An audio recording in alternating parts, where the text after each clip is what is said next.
You have been lied to about debt your entire life. But while you were told debt was shameful, something to avoid, pay off, and never talk about, the wealthiest people in America were doing something completely different. They were using debt as a weapon, and the gap between people who understand that and people who don't is one of the largest financial gaps in the entire country.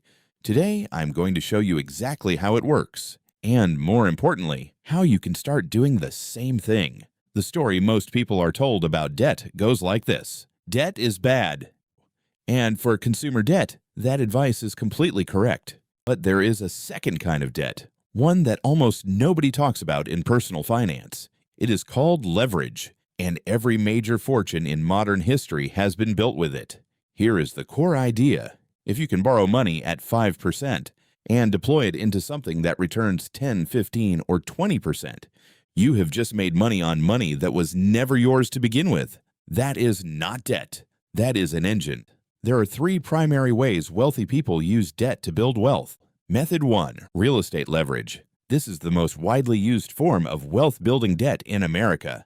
Here is how it works. You buy a $300,000 rental property with $60,000 down. A bank lends you the remaining $240,000. Now you own a $300,000 asset with only $60,000 of your own money. Your tenant pays rent. That rent covers your mortgage, taxes, insurance, and maintenance. And anything left over is cash flow. But here is the part most people miss.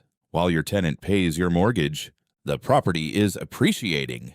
If that property increases in value by just 5% a year, that is $15,000. On a $60,000 investment, that is a 25% return. You did not earn 5%. You earned 25% because you used leverage. This is why real estate has created more millionaires than almost any other asset class in American history. Method 2, the buy, borrow, die strategy. This one is used almost exclusively by the ultra-wealthy.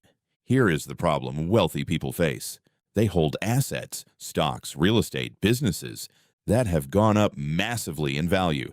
But if they sell those assets to access the money, they owe capital gains tax, sometimes 20% or more, so they do not sell. Instead, they go to a bank and borrow against those assets. A loan is not income. It is never taxed. So a billionaire with $100 million in stock can borrow $10 million against it, spend that money, and pay zero income tax.